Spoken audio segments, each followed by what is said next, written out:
Sir 3 ಜನ ಸೇರಿ ಹುಬ್ಳಿಗೆ ಹೋದ್ವಿ. ಹುಬ್ಳಿಯಿಂದ ತಿರುಪತಿಗೆ ಹೋಗ್ಬೇಕಿತ್ತು. ಜನರಲ್ ಬೋಗಿ ಏನು ಟ್ರೈನ್ ಐತಲ್ಲ ಫುಲ್ ಆಗಿತ್ತದು. ಅದಕ್ಕೆ ನಾವು 3 ಜನ ಏನು ಯೋಚನೆ ಮಾಡಿದ್ವಿ, ಅವ ಏನು ಹೇಳ್ದ, ಏನೋ ನಿನ್ನ ಟ್ರಿಕ್ಸರ ಏನಿತ್ತು ಹೇಳು. ಅವ ಅಂದ, ನಮ್ಮ ಟ್ರಿಕ್ಸ್ ಏನು ಅಂದ್ರೆ ಒಂದು ಬಸ್ ಸ್ಟ್ಯಾಂಡ್ನಾಗ ಪ್ಲಾಸ್ಟಿಕ್ ಹಾವು ತೊಗೊಂಡ್ವಿ. ಪ್ಲಾಸ್ಟಿಕ್ ಹಾವು ತೊಗೊಂಡು ಜನರಲ್ ಬೋಗಿ ಫುಲ್ ಇತ್ತಲ್ಲ, ಒಗದು ಹಾವು ಅಂದ್ಬಿಟ್ವಿ, ಎಲ್ಲ ಓಡಿ ಹೋದವು ಅಂದೇವು. ಮತ್ತು ಇವು ತೊಗೊಂಡ ಮ್ಯಾಗ ಇಂಥವ ಬುದ್ಧಿ ಬರ್ತಾವೆ. ಅವು ತೊಗೊಂಡ ಮ್ಯಾಗ ನೋಡ್ರಿ ಅವು ಎಷ್ಟು ಚಂದ ಮಾತಾಡ್ತಿರ್ತಾವಂದ್ರೆ, ನಾ ಏನಾರ ಜರಾ ಕರ್ತೆ PM ಆದ್ನಿ ಅಂದ್ರೆ ಮೊದಲು ಮಾಡೋ ಕೆಲಸನೇ ಅದು ತೊಗೊಳ್ಳೋದು ಫ್ರೀ ಇಟ್ಟುಬಿಡ್ತೀನಿ ಅಂತಿರ್ತಾವೆ.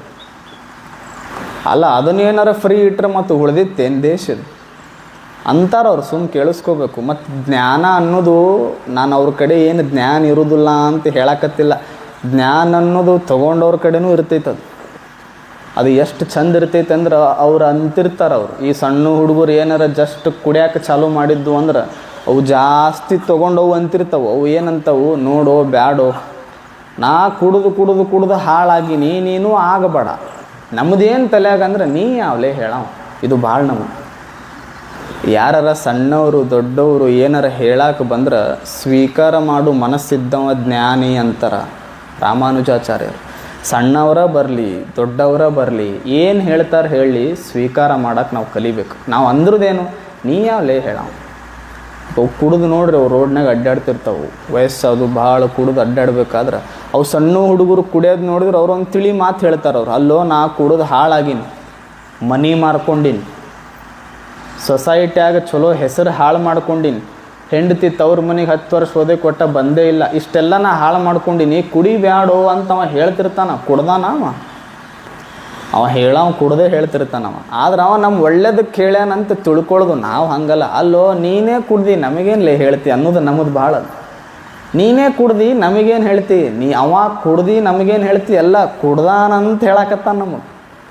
ಕುಡಿಬ್ಯಾಡ್ರಿ, ಚಟ ಮಾಡಬ್ಯಾಡ್ರಿ, ಮನೆ ಮಾರಬೇಡ್ರಿ ಅಂತ ಯಾಕೆ ಹೇಳಕತ್ತಾನಂದ್ರೆ ಅವ ಕುಡ್ದು ಹಾಳಾಗ್ಯಾನ, ಅದಕ್ಕೆ ನಮಗೆ ಹೇಳಕತ್ತಾನ ಅಂತ ತಿಳ್ಕೊಳ್ಳೋದು ಅಷ್ಟೆ. ಮತ್ತು ಅವ್ರೇನಿದ್ರಲ್ಲ, ಅವರು ಟ್ರೈನ್ದಾಗ ಹೋಗಿ ಹಾವು ಹೋಗೋದವ್ರು. ಮತ್ತು ಅವ್ರೇನು ತಿರುಪತಿ ಮುಟ್ಟ್ಯಾರು ಮಾಡಿರಿ ನೀವು, ಯಾವೇನು ಮುಟ್ತಾವೆ, ಮುಟ್ಟಿಲ್ಲವು. ರಾತ್ರಿ ಮಕ್ಕೊಂಡವು ಟ್ರೈನ್ದಾಗ. ಮತ್ತು ಸುಸ್ತಾಗ್ಯಾವ, ಒತ್ತೆ ತೊಗೊಂಡವಲ್ಲ, ಹಾವು ಒಗದು ಮಕ್ಕೊಂಡವು. ಬೆಳಗ್ಗೆ ಎದ್ದು ನೋಡ್ತಾವು, ಹುಬ್ಳಿ ಸ್ಟೇಷನ್ದಾಗ ಅದಾವು, ತಿರುಪತಿಗೆ ಹೋಗೇ ಇಲ್ಲ ಟ್ರೈನ್. ಮತ್ತು ಎಲ್ಲ ಇಳ್ದಿತ್ತದು, ಎದ್ದು ಕುಳಿನ ಎಲ್ಲ ಇಳಿತದಲ್ಲ, ಇಳ್ದಿತ್ತು. ಹೋಗಿ ಇವ ಕಲೆಕ್ಟರ್ ಬಂದ. ಕಲೆಕ್ಟರ್, ಅಲ್ರಿ ಸಾಹೇಬ್ರ, 3 ಜನ ನಾವು ಜನರಲ್ ಟಿಕೆಟ್ 60 ರೂಪಾಯಿ ಕೊಟ್ಟು ತೊಗೊಂಡಿವಿ, ನೆಶಿನ್ಯಾಗ ತಿರುಪತಿ ಮುಟ್ಟಬೇಕಾಗಿದ್ದು ಭೋಗಿನ ಇಲ್ಲೇ ನಿಲ್ಸಿರಲ್ಲ ನೀವು, ಯಾಕೆ? ಹುಬ್ಳಿ ಸ್ಟೇಷನ್ದಾಗ ಅದೀವಿ ನಾವಿನ್ನ ಹೋಗೇ ಇಲ್ಲ. ಅವ ಟಿಕೆಟ್ ಕಲೆಕ್ಟರ್ ಅಂದ, ಏನು ಮಾಡ್ತೀವೋ ಮಾರ್ಯ, ನಿನ್ನೆ ಯಾವ 3 ಬಂದಿದ್ದು ಅಂತ ಹಾವು ಅಂದರು. ಎಲ್ಲಿ ಹಾವು ಕಾಟ ಕೊಡ್ತದ ಬಾ ಅಂತ ಈ ಬೋಗಿನ ಇಲ್ಲೇ ನಿಲ್ಲಿಸಿವಿ, ಬೇರೆ ಬೋಗಿನ ತೊಗೊಂಡು ಹೋಗಿವಿ ತಿರುಪತಿಗೆ ಅಂದರು. ಅರ್ಥ ಆಯ್ತು ನಿಮಗೆ? ಈ ಬೋಗಿನ ಇಲ್ಲೇ ನಿಲ್ಲಿಸಿವಿ, ಬೇರೆ ಬೋಗಿನ ತೊಗೊಂಡು ಹೋಗಿವಿ. ಮತ್ತು ಇವು ತೊಗೊಂಡಿದ್ದು ಏನಾರ ತಿರುಪತಿ ಮುಟ್ತಾವಲ್ಲಿ. ಜಗತ್ತಿನಲ್ಲಿ ಏನು ತೊಗೊಂಡ್ರೆ ನಾ ದೊಡ್ಡವಾಕ್ಕಿನಿ, ಏನು ತೊಗೊಂಡ್ರೆ ನಾ ಸಣ್ಣವಾಕ್ಕಿನಿ ಐತಲ್ಲ, ಇದನ್ನು ತಿಳ್ಕೊಳ್ಳೋದೇ ಜ್ಞಾನ. ಏನು ಭಾಳ ಓದಬೇಕಂತೇನಿಲ್ಲ, ಏನು ಭಾಳಷ್ಟು ಅಧ್ಯಯನ ಮಾಡಬೇಕಂತೇನಿಲ್ಲ. Simple knowledge.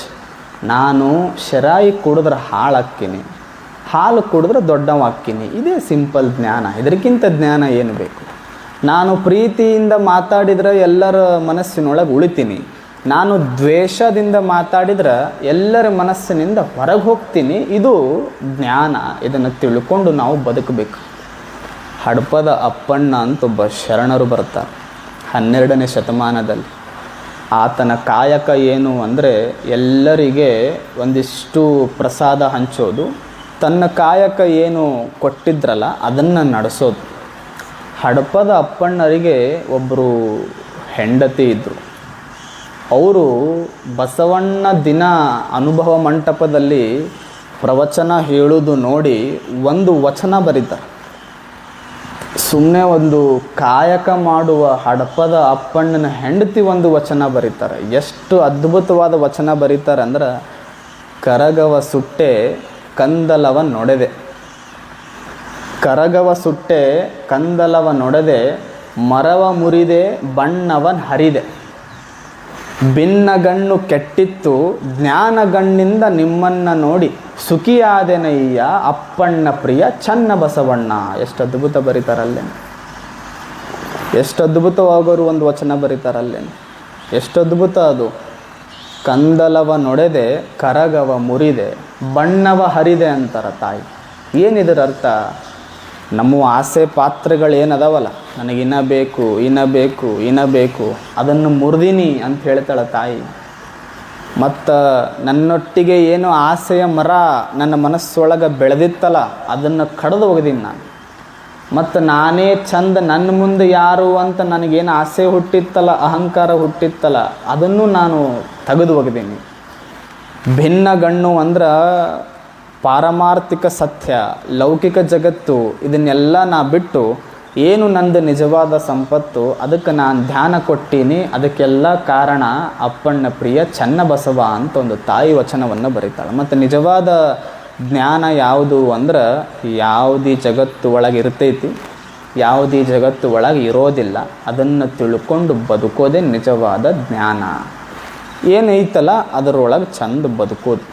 ಈಗ ನೀವು ನೋಡಿ, ಅಹಂಕಾರ ಬಂತು ಅಂದ್ರೆ ಜ್ಞಾನ ಮಾತಾಡೋದಿಲ್ಲಲ್ಲಿ, ಅದು ಸುಮ್ಮಿರ್ತದೆ.